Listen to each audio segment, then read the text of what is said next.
Hi everyone. Today we are going to finish out our note packet by learning about indirect object pronouns and the verb faltar.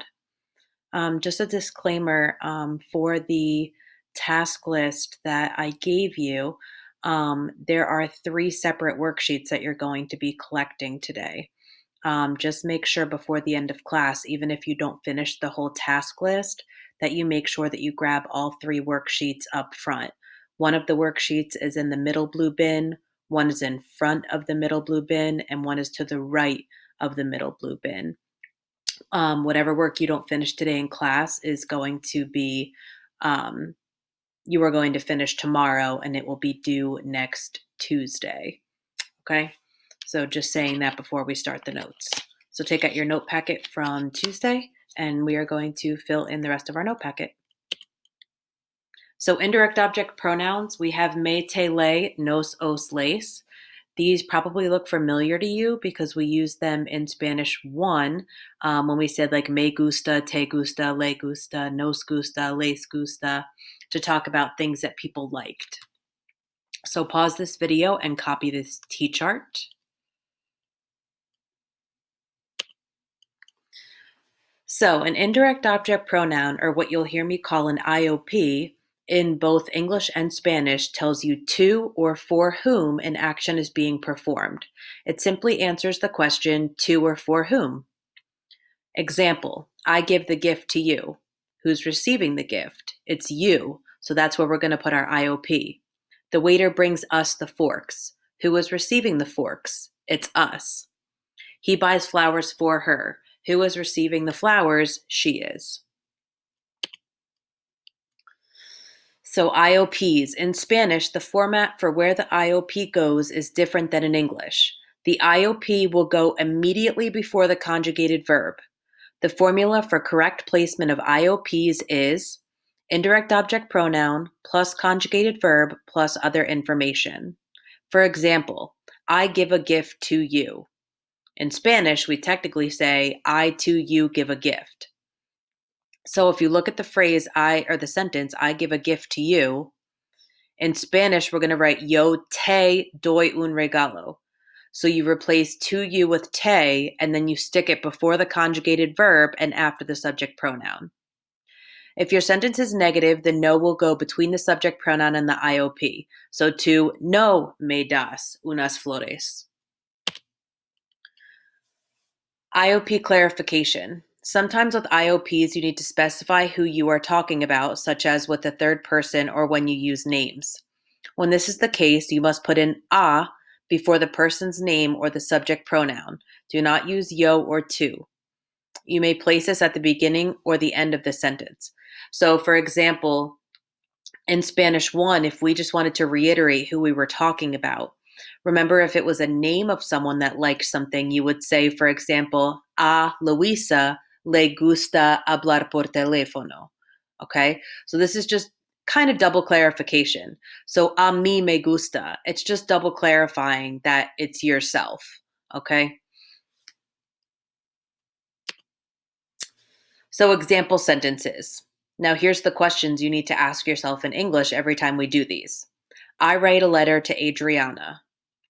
Who was the letter written to? To Adriana. What's the IOP that's going to replace Adriana? It's going to be le. Just like if you were replacing I, it would be me. You, it would be te. A female or a male's name, it's going to be le.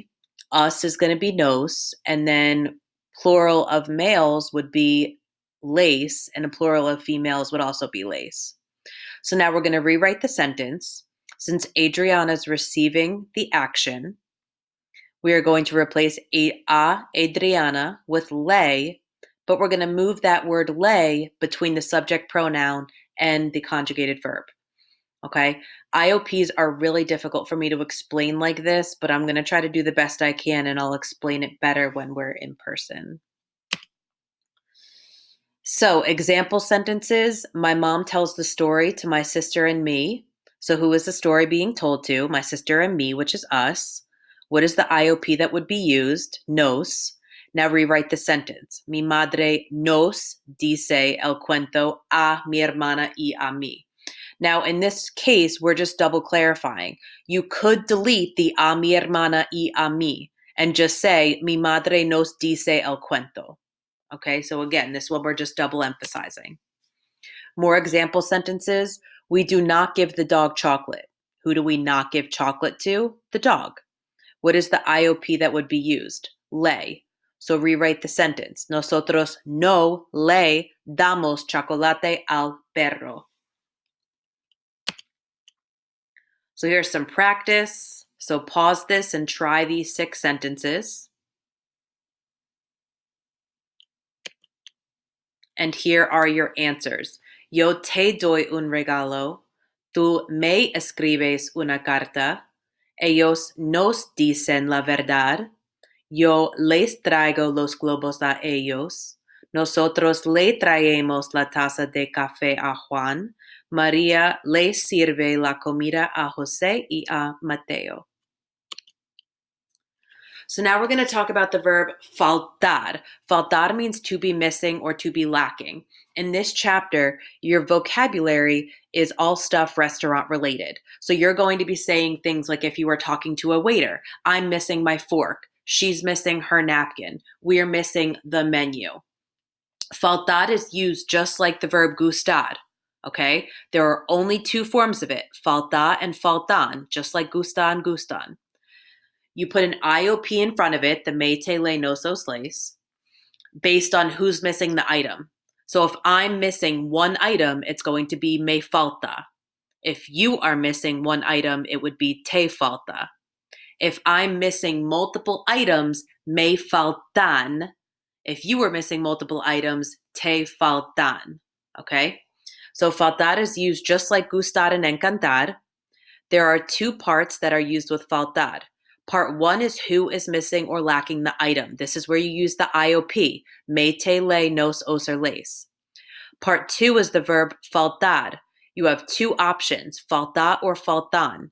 If you are missing one singular item, it is falta. If you are missing more than one item, it is faltan. So example, por ejemplo, I am missing my spoon. Who is missing the spoon? It's me. How many items am I missing? 1, just the spoon. So, me falta mi cuchara. I'm missing my spoon. Another example, Susana and I are missing the menu. Who was missing the item? Susana and I, which is nos. How many items are missing? The menu, 1.